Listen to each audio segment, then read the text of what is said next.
পরিবার ও পারিবারিক মূল্যবোধ তখনই ভেঙে পড়ে যখন অবৈধ সম্পর্ক সেখানে জায়গা করে নেয়। আর অবৈধ সম্পর্ক জায়গা করে কখন? যখন মানুষের অন্তর থেকে লজ্জা ভেঙে পড়ে। আর মানুষের অন্তর থেকে লজ্জা তখনই ভেঙে পড়ে যখন সমাজে লজ্জাকে কমানোর জন্য যত রকমের কার্যক্রম আছে সকল কার্যক্রম সমাজে বাড়ে, যাকে আমরা অশ্লীলতা বলি। তো আল্লাহ সুবহানাহু ওয়া তাআলা সকল কিছুকে তার কারণে হারাম করে। সুতরাং আল্লাহ যে অতীতে লূত আলাইহিস সালাতু ওয়াস সালামের জাতিকে ধ্বংস করে দেননি, এটি অকাল্পনিক এবং অবাস্তব কোনো কথা নয়, বরং বাস্তব এবং সত্য। তো আল্লাহ সুবহানাহু ওয়া তাআলা সকল কিছুকে তার কারণে হারাম করে থাকেন, বিষয়টি এমন নয়। যেমন আল্লাহ সুবহানাহু ওয়া তাআলা বা তার রাসূল কবরকে সম্মান করা, ছবিকে সম্মান করা, এটিকে শিরকের অন্তর্ভুক্ত কেন করেছেন? ছবির কারণে না, ওগুলোর কারণে মানুষ ধীরে ধীরে শিরকের দিকে চলে যাবে এই কারণে। আর এই দুনিয়াকে আল্লাহ সুবহানাহু ওয়া তাআলা পরীক্ষার জায়গা করেছেন। দুনিয়ার ধন সম্পদ, দুনিয়ার ঐশ্বর্য, দুনিয়াবী সুখ এবং দুনিয়াবী বিনোদনের যত মাধ্যম আছে সকল কিছুর মাধ্যমে, যাতে এগুলোর ফাঁদে পা দিয়ে মানুষ তার শেষ লক্ষ্য উদ্দেশ্যকে ভুলে না যায়। যারা সচেতন মানুষ তারা জানে যে তাদের একদিন মৃত্যুবরণ করতে হবে, এটি হচ্ছে তাদের জীবনের লাস্ট রেজাল্ট। সে যা কিছুই করুক না কেন পৃথিবীতে, দিন শেষে সকল মানুষের রেজাল্ট সমান। তা হচ্ছে দিন শেষে একজন রাজারও মৃত্যু হবে, দিন শেষে একজন ফকিরেরও মৃত্যু হবে, দিন শেষে একজন কোটিপতিরও মৃত্যু হবে, দিন শেষে একজন রিক্সা চালকেরও মৃত্যু হবে। মৃত্যুর কাতারে সবাই সমান। আর এটি মানুষের লাস্ট ডেস্টিনেশন।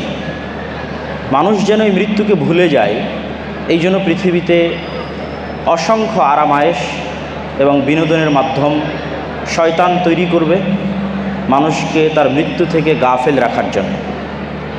আর সচেতন মানুষরা এই মৃত্যু থেকে গাফেল থাক না, বরং মৃত্যুর কথা স্মরণ করে প্রকৃত যে সফলতা, যে সফলতাটা মূলত পরকালীন সফলতা, যা আল্লাহ সুবহানাহু ওয়া তাআলা বলেছেন, ফামান যুহজিহা আনিন নার ওয়া উদখিলাল জান্নাহ। তোমরা কি জানো কে প্রকৃত সফল, সাকসেসফুল ক্যারিয়ার কে গঠন করেছে? কোন স্টুডেন্ট, কোন টিচার, কার ক্যারিয়ার সাকসেসফুল? কোন পলিটিশিয়ান, কোন অর্থনীতিবিদ? তারই ক্যারিয়ার সাকসেসফুল যে দেখবে যে কিয়ামতের মাঠে তাকে জাহান্নামের আগুন থেকে বাঁচিয়ে দেওয়া হচ্ছে, ওয়া উদখিলাল জান্নাহ, এবং তাকে জান্নাতে যাওয়ার সুযোগ দেওয়া হচ্ছে। আর যেই সুযোগ পাবে না, তথা কিয়ামতের মাঠে যে দেখবে যে সে জাহান্নামের আগুন থেকে মুক্তি পাচ্ছে না এবং জান্নাতে যেতে পারছে না, তার পুরো ক্যারিয়ারটাই ফেইলার। সে হচ্ছে প্রকৃত ফেইলার, প্রকৃত ব্যর্থ ব্যক্তি। তো আমরা যদি প্রকৃত অর্থে সফল হতে চাই, তাহলে আমাদেরকে আমাদের পরিবার সহই সফল হতে হবে। আল্লাহ সুবহানাহু ওয়া তাআলা বলেন, কু আনফুসাকুম ওয়া আহলিকুম নারা।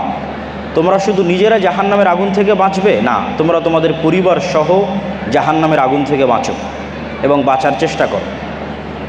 আর পরিবার ও পারিবারিক মূল্যবোধ আল্লাহর এই পৃথিবী পরিচালনায় সবচেয়ে বেসিক এলিমেন্ট, মূলনীতি হচ্ছে পরিবার ও পারিবারিক মূল্যবোধ। যেই দিন পরিবার ও পারিবারিক মূল্যবোধ ভেঙে পড়বে, সেই দিন আল্লাহ আর এই পৃথিবী রাখবেন না, যেমনটা তিনি অতীতেও করেছেন। লূত আলাইহিস সালাতু ওয়াস সালামের কওমের মধ্যে পরিবার ও পারিবারিক মূল্যবোধ ভেঙে পড়েছিল। তখন আল্লাহ সুবহানাহু ওয়া তাআলা পুরো সম্প্রদায়কে আসমান থেকে আগুনের বৃষ্টি বর্ষণ করে এবং পুরো শহরকে উল্টিয়ে দিয়ে ধ্বংস করে দিয়েছেন। আর এগুলো যে অলীক কল্পকথা নয়, বাস্তবতা, তা আমরা লস অ্যাঞ্জেলসে দেখতে পাচ্ছি, ক্যালিফোর্নিয়াতে দেখতে পাচ্ছি যে পৃথিবীর সবচেয়ে শক্তিশালী রাষ্ট্র, তার ফায়ার সার্ভিস কন্ট্রোল করার সকল অত্যাধুনিক প্রযুক্তি থাকার পরেও আল্লাহর প্রদত্ত সামান্য আগুনকে কন্ট্রোল করতে পারছে না। সুতরাং আল্লাহ যে অতীতে লূত আলাইহিস সালাতু ওয়াস সালামের জাতিকে ধ্বংস করে দেননি, এটি অকাল্পনিক এবং অবাস্তব কোনো কথা নয়, বরং বাস্তব এবং সত্য।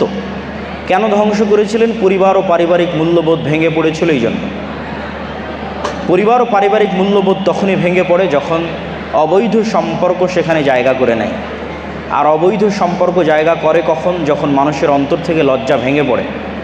আর মানুষের অন্তর থেকে লজ্জা তখনই ভেঙে পড়ে যখন সমাজে লজ্জাকে কমানোর জন্য যত রকমের কার্যক্রম আছে সকল কার্যক্রম সমাজে বাড়ে, যাকে আমরা অশ্লীলতা বলি। তো আল্লাহ সুবহানাহু ওয়া তাআলা সকল কিছুকে তার কারণে হারাম করে থাকেন, বিষয়টি এমন নয়। যেমন আল্লাহ সুবহানাহু ওয়া তাআলা বা তার রাসূল কবরকে সম্মান করা, ছবিকে সম্মান করা, এটিকে শিরকের অন্তর্ভুক্ত কেন করেছেন?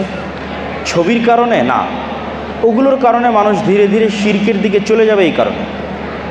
তো জাস্ট পরিবারকে ঠিক রাখার জন্য আল্লাহ সুবহানাহু ওয়া তাআলা অসংখ্য কিছুকে হারাম করে দিয়েছে, যা পরিবার ও পারিবারিক মূল্যবোধকে কমাতে পারে, মানুষের লজ্জাকে কমাতে পারে, মানুষের অন্তর থেকে লজ্জাবোধকে দূরে সরিয়ে দিতে পারে। এই জন্য রাসূলুল্লাহ সাল্লাল্লাহু আলাইহি ওয়াসাল্লাম বলেন, আল হায়া ও শু'বাতুম মিনাল ঈমান, লজ্জা হচ্ছে ঈমানের অঙ্গ।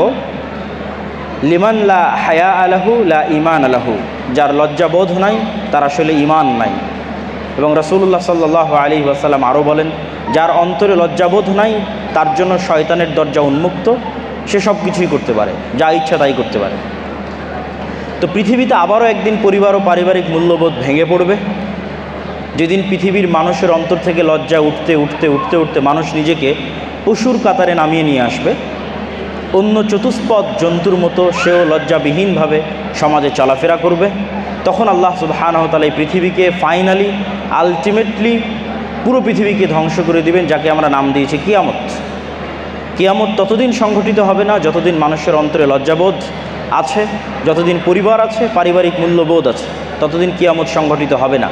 যেদিন পরিবার ভেঙে পড়বে, পারিবারিক মূল্যবোধ ভেঙে পড়বে, লজ্জা উঠে যাবে, অশ্লীলতা বেড়ে যাবে, সেই দিন কিয়ামত সংঘটিত হবে। আমি সকলের প্রতি উদাত্ত আহ্বান জানাবো, আজকের যে চমৎকার অনুষ্ঠানে আপনারা উপস্থিত হয়েছেন, এটি অবশ্যই কল্যাণকে সামনে রেখেই করা।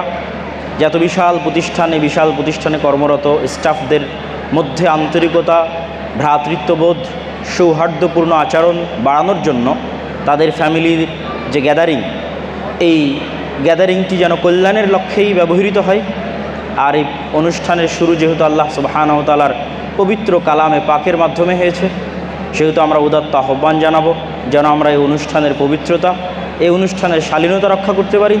আল্লাহ সুবহানাহু ওয়া তাআলা যেন আমাদেরকে বাদশাহ আকবরের মতো দ্বীনে ইলাহির যে কালচার মূলত সেকুলারিজমের কালচার, যেখানে একই সাথে ইসলামের অনুষঙ্গ এবং একই সাথে অনইসলামিক অনুষঙ্গ রাখার যে প্রচলন বাদশাহ আকবর করেছিলেন, সেই প্রচলন থেকে বেরিয়ে এসে আল্লাহ সুবহানাহু ওয়া তাআলার নামে অনুষ্ঠিত শুরু হওয়া এই অনুষ্ঠানকে শেষ পর্যন্ত একই রকম পবিত্রতা, শালীনতা এবং লজ্জাবোধের মাধ্যমে যেন আমরা পারস্পরিক ভ্রাতৃত্ব, সৌহার্দ্য এবং অন্তরঙ্গতা বাড়াতে পারি।